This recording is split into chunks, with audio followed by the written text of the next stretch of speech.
pentatonic stuff. All right, and then I'm going to give you 3 beats, which is pickups in the measure 1. Right? There's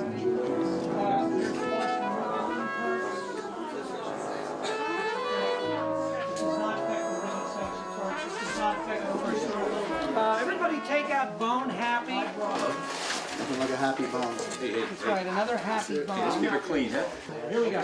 49. 1, 2, 2, 2.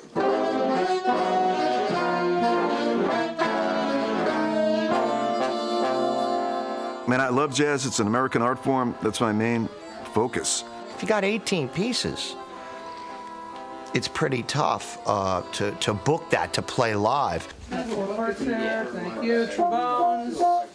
Charles, I need your part for turnaround. I think it's really everything, starting with the composer. He's really kind of an amazingly talented guy. I mean, I've tried writing my whole life, and it's not easy. It's just not. Music is a gift. I've been gifted. And I'm proud that I have the gift and I can use it. 1, 2, 3.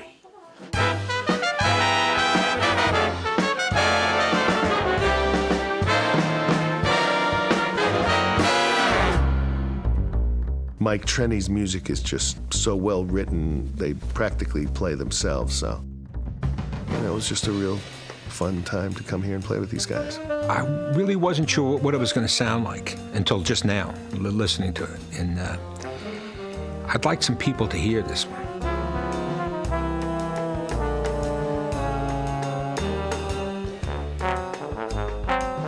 You know, when the baton drops, it's pretty much all business. A lot of stuff happens in the middle, but they're all trying to really accomplish, you know, the goals. They're here, you know, given 100%, and that's not something you normally see, you know, in almost anything in life. It wasn't a competitive attitude. It was just, hey, man, let's get together and play some music.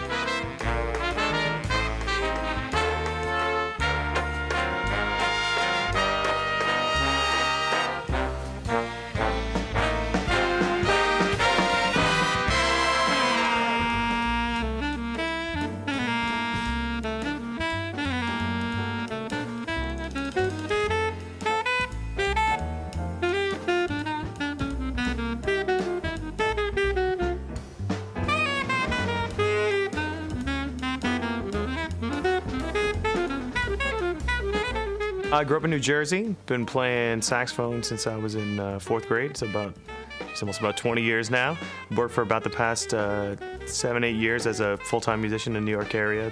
Just started teaching public school this year. So happy to take great experiences like I had here today and try to pass that along to my students.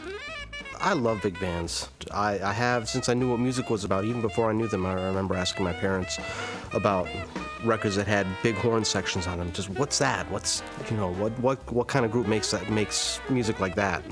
You know, and it's a real thrill to play lead in a band like this. Starting off in the 4th grade band, and then pursue that in junior high school, and then high school. I decided to get the degree in education, which is great. My father said, if you're going to school, you should get the education because in case, you know, if you decide to teach or whatever. So as it turned out, through the process of meeting people and just networking, eventually I got the call to play with Buddy Rich. That was in 1981, and we played at the Bottom Line. That was the first gig, and naturally he reamed us all out. I was 12, and I was playing baseball with a friend who turned out to be a great trumpet player, and his father was a jazz fan. And I happened to be over his house, and he said, hey, you know, I play a little bit of saxophone. Oh, yeah, listen to this. And he put on Dexter Gordon, and he put on, you know, Lester Young, and John Coltrane, Charlie Parker, and I was like, wow, the people can actually do that? I guess that's a long time ago. But every time I saw that guy, he would put on a record. Hey, listen to this, Sal. Listen to this. So that's the way it started, and never looked back. I actually studied, of all things, percussion in school. Manhattan School, and I went studied with the percussionist, the timpanist of the New York Philharmonic. I thought I might be a timpanist, but along the way, I just, I always played piano, but I just, to be honest with you, I just found that it wasn't for me, timpani playing. I studied with the best in the world, Roland Koloff, and I just said, this is not for me. It doesn't feel the same as improvising. I can remember when I was in for example, in the 11th grade, between 11th and 12th, my father worked at night, so he would sleep during the day. So I went to a friend of mine's house where nobody was home. All day I'd practice from 9 to 5 every day. Of course I'd eat lunch. I'd come home, eat dinner, and practice from 7 to 10. Go to sleep, and do the same thing the next day. And I never missed a day. Nobody told me to do it. I just was compelled. So I started to write with the idea of getting into commercial arranging, which was the furthest thing from my mind as a jazz player. I put a demo reel together and I started going around to ad agencies and jingle houses and production companies.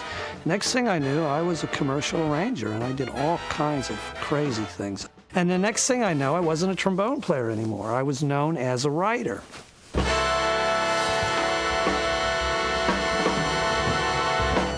I was writing, but I didn't really have any outlet. Started to play, and I met Roy at a fellow by the name of Lindsay Ferris's house. Lindsay is an ophthalmologist who had this group called the Doctors Band. So I went over and I played, and I met Roy, and I met a couple of the other people that kind of wandered into the session today. And that really kind of became my friendship with Roy. Mike came by to play with this little group, and then he asked me to come in a couple of times and play with the big band. It was sort of kind of like an audition, if you will. And I guess this is the third CD project that we've worked on. We don't even talk necessarily about what it is we're going to do with it. It's being in the studio. I mean, this is an environment where you can make music. Oh, it's really just to give back something to the arts, because there's just not a lot of live music anymore. And there's a lot of great musicians in the New York area, so it kind of gives them a little bit of an opportunity to at least record something. One take, here we go, come on. We're rolling, take 2. 1, 2, 3.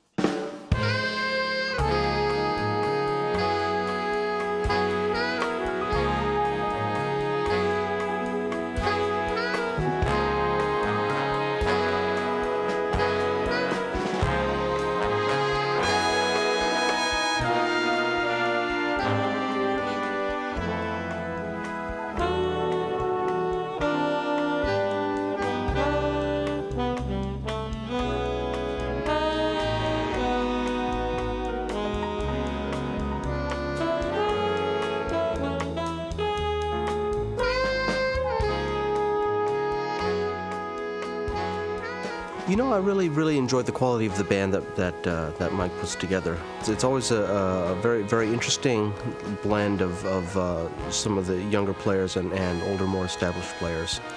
That and Mike is just such a fantastic writer. I kind of pushed the boundaries a little bit. I mean, you notice we got bass clarinets and flutes and clarinets. It's not uncommon, but it's not, a lot of groups don't use them.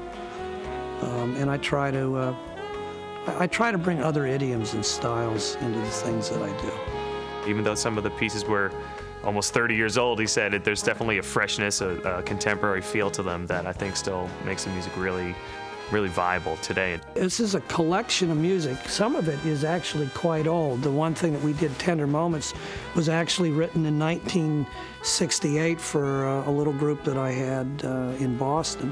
When I came to New York and I formed this group called Jazz Horizons Orchestra, which was a 13-piece group, I wrote an arrangement of this Tender Moments. So that's a very old arrangement. I mean, it's 30 years old. Some of the other things are newer, and actually 2 of the things were written specifically for this session. Mike's style of writing is so unique that it's different in the sense that he can write very varied types of formats and very different types of harmonies and things. You don't always hear it when you're playing it, but when you hear it back, you're just really struck by like how creatively it's all put together, and the little colors of texture and harmony that he's got in his music. It's just wonderful. His approach to the big band is to feature soloists, so it's really more of a large group supporting a soloist in a small group type of an approach rather than a traditional big band, which has sections playing off against each other. If you notice, there's a lot of opportunity for these guys to stretch out. I think God gives us gifts, and we're to use them. This is what I can do. It's what I can do. I can teach, and I can write. I can't do a whole lot more. I'm not good looking.